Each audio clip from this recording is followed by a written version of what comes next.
Los lamentos de la niebla en el Cerro Alegre. Javier llegó a Valparaíso con la paleta cargada de grises y azules, prestados por la reciente pérdida. El Cerro Alegre, con sus casas apiñadas como manchas de color vibrante trepando la colina, le ofreció una promesa tenue de contraste. Alquiló una casa antigua de ventanas amplias que miraban al puerto, un lugar donde el viento salino silbaba melodías melancólicas y la madera crujía, historias olvidadas. Las primeras mañanas, la camanchaca envolvía a la ciudad en un abrazo húmedo y silencioso. Fue entonces cuando los escuchó por primera vez. Lamentos débiles, casi indistinguibles del gemido de las gaviotas o el murmullo distante de las olas. Javier los atribuyó a la acústica peculiar del lugar, al eco amplificado por la niebla. Pero los lamentos persistieron, volviéndose gradualmente más definidos.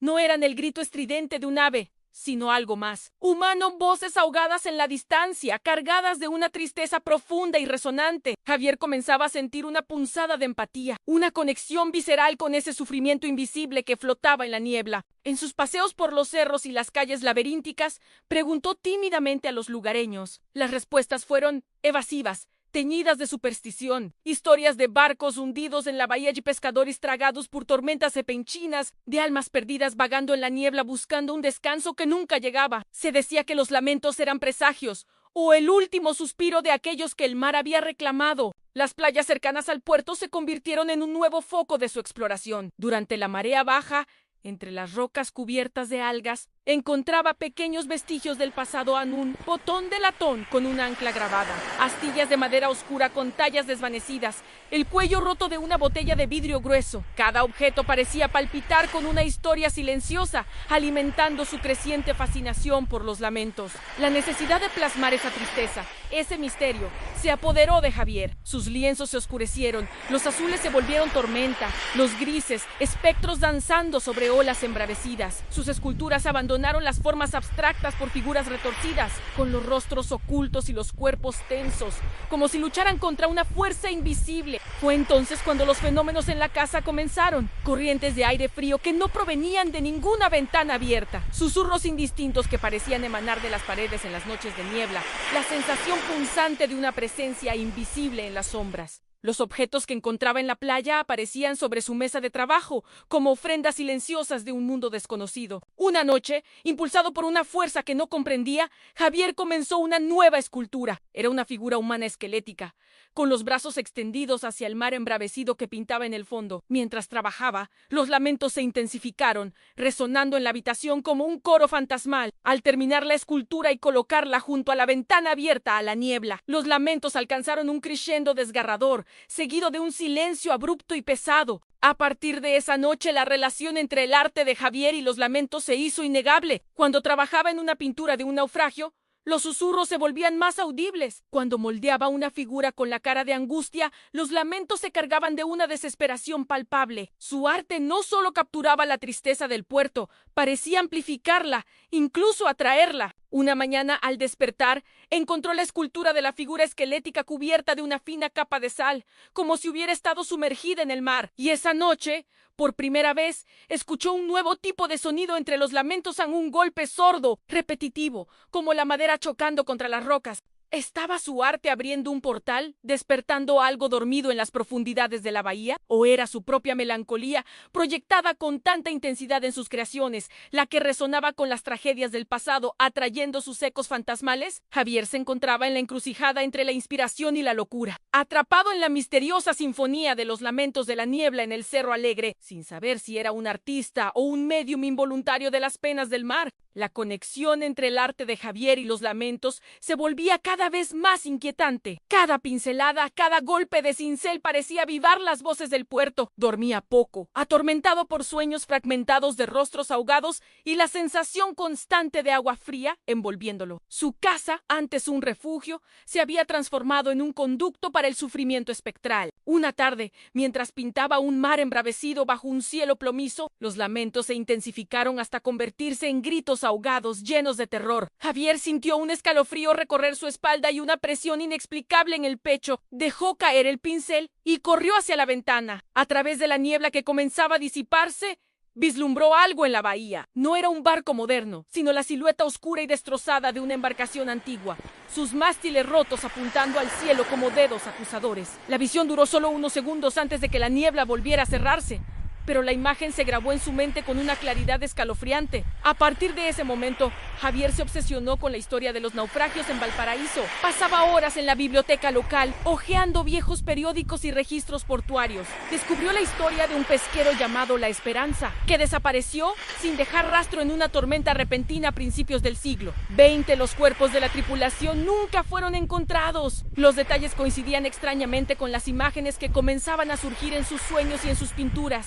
Decidió investigar más a fondo. Se acercó a los pescadores más ancianos del puerto, hombres curtidos por el sol y el salitre, con historias grabadas en sus rostros como las arrugas en la madera vieja. Algunos recordaban vagamente la leyenda de la esperanza y los lamentos que a veces escuchaban en la niebla, especialmente cerca de un antiguo arrecife traicionero conocido como la Boca del Diablo. Impulsado por una mezcla de curiosidad y una creciente sensación de responsabilidad, Javier comenzó a visitar la Boca del Diablo. Era un lugar rocoso y peligroso, azotado por las olas, donde los restos de naufragios ocasionales quedaban varados. Allí, entre las rocas cubiertas de percebes, encontró más objetos antiguos en un trozo de timón tallado con las iniciales LN, un viejo sextante corroído por el óxido. Cada hallazgo parecía confirmar las leyendas y fortalecer su conexión con los lamentos. De vuelta en su casa, Javier se sintió compelido a crear una nueva obra. Esta vez no era una pintura ni una escultura abstracta, sino un intento de representar la esperanza, basándose en sus visiones y en los fragmentos de información que había recopilado. Dibujó la silueta del barco, sus velas desgarradas,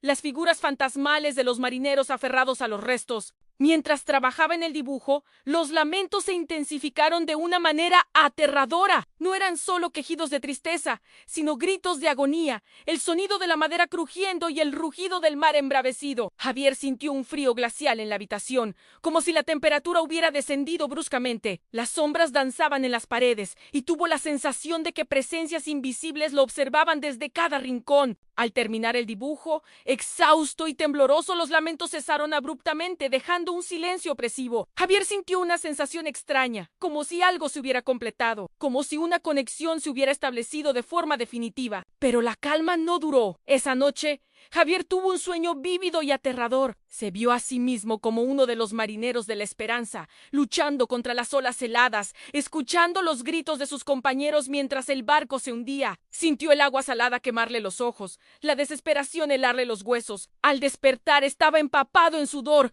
con el corazón latiéndole salvajemente. La línea entre su arte, los lamentos y la tragedia de la esperanza se había difuminado por completo. ¿Estaba simplemente canalizando el dolor del pasado a través de su arte? ¿O estaba su creatividad despertando algo que debía permanecer dormido? La respuesta, temía Javier, podría estar oculta en las profundidades de la bahía de Valparaíso, esperando ser revelada en la próxima niebla. El sueño dejó a Javier con una sensación de urgencia palpable. Ya no era solo un observador, sino que se sentía inexplicablemente conectado con el destino de la esperanza. La línea entre su realidad y el eco espectral del pasado se había vuelto peligrosamente delgada. Decidió que debía hacer algo más que pintar y escuchar. Necesitaba encontrar una manera de entender, quizás incluso de liberar, las almas atrapadas en los lamentos. Su investigación lo llevó a los archivos de la iglesia local, donde encontró antiguos registros de defunciones y relatos de las familias de los marineros perdidos. Descubrió que la tragedia de la esperanza había dejado una profunda cicatriz en la pequeña comunidad pesquera de la época, marcando generaciones con la tristeza y la incertidumbre. Inspirado por una mezcla de intuición artística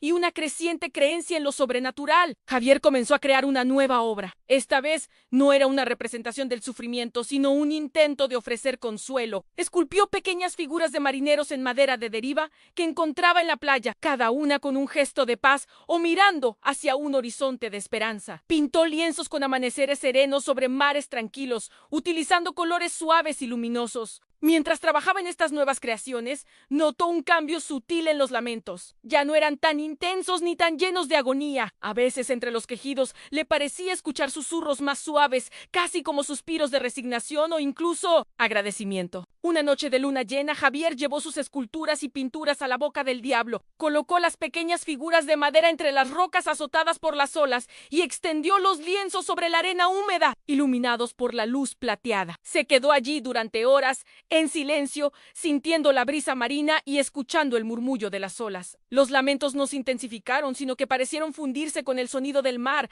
adquiriendo una cualidad más melancólica y menos desesperada. Al amanecer, cuando recogió sus obras, notó algo extraño. Una de las figuras de madera, la de un marinero con la mano extendida, parecía haber sido arrastrada unos metros hacia el mar, y en la arena, justo donde había estado uno de los lienzos, encontró una pequeña concha marina inusual, de un color azul profundo que no había visto antes. En los días siguientes, los lamentos se volvieron aún más tenues, esporádicos. Javier sentía una sensación de alivio, como si una carga invisible se hubiera levantado del puerto. Sus sueños se volvieron más tranquilos, llenos de imágenes fugaces de un barco navegando hacia un horizonte brillante. Sin embargo, la experiencia lo había marcado profundamente. Su arte había trascendido la simple representación para convertirse en una forma de comunicación con lo desconocido. Se dio cuenta de que su sensibilidad artística no era solo una herramienta para expresar sus propias emociones, sino también un puente hacia las emociones atrapadas en los lugares y en el tiempo.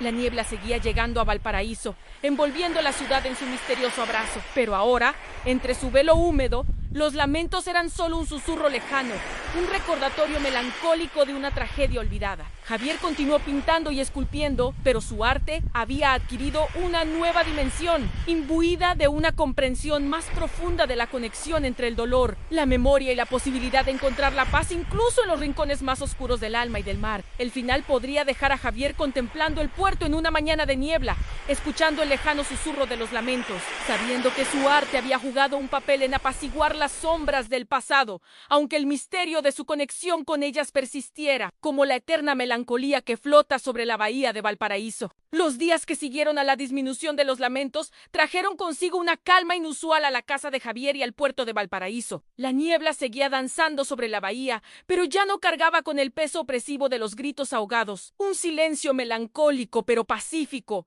se asentó en su lugar. Javier, aunque aliviado, no pudo olvidar la experiencia. Las imágenes de la esperanza y la intensidad de los lamentos permanecieron grabadas en su memoria, como cicatrices invisibles. Sin embargo, la sensación de urgencia y la conexión visceral con el sufrimiento espectral se desvanecieron gradualmente, reemplazadas por una profunda reflexión. Su arte experimentó una transformación sutil pero significativa. Los colores oscuros y las formas angustiadas dieron paso a una paleta más luminosa, a composiciones que evocaban la serenidad del mar en calma y la esperanza de nuevos amaneceres. Sus figuras, aunque aún melancólicas, transmitían una sensación de paz interior, como si hubieran encontrado finalmente su descanso. Javier comenzó a incorporar elementos sutiles de su experiencia en su obra en pequeñas conchas marinas de un azul profundo, la silueta tenue de un barco antiguo en la distancia, la luz plateada de la luna sobre el agua. Su arte ya no era una simple representación de la tristeza, sino una exploración de la memoria, el duelo y la posibilidad de trascender el sufrimiento. La comunidad local, aunque sin conocer los detalles íntimos de su experiencia, notó el cambio en su obra. Sus pinturas y esculturas adquirieron una nueva profundidad emocional, resonando con aquellos que conocían las viejas leyendas del puerto. Algunos pescadores ancianos, al ver sus representaciones del mar, comentaban sobre la extraña paz que emanaba de ellas, como si el propio océano hubiera encontrado un respiro. Javier se quedó en Valparaíso, encontrando una nueva forma de inspiración en su belleza accidentada y su historia marítima. Aprendió a convivir con la melancolía inherente al lugar, no como una fuente de tormento, sino como un recordatorio de la fragilidad de la vida y la persistencia del espíritu humano. Su casa, en el Cerro Alegre, dejó de ser un conducto para el sufrimiento espectral y se convirtió en un santuario, un espacio donde el arte podía honrar el pasado y celebrar la posibilidad de la redención. Con el tiempo, la historia de los lamentos se convirtió en una leyenda más en el rico folclore de Valparaíso, un susurro en la niebla recordado por los más ancianos. Javier, el artista que había escuchado sueco, se convirtió en parte de esa historia, un creador cuya obra llevaba la marca de un encuentro con lo inexplicable, un testimonio silencioso del poder del arte para conectar con los ecos del pasado y encontrar un atisbo de paz en medio de la tristeza eterna del mar. Y así, Javier continuó su camino, su arte imbuido para siempre por los lamentos de la niebla y la silenciosa serenidad que finalmente los había silenciado.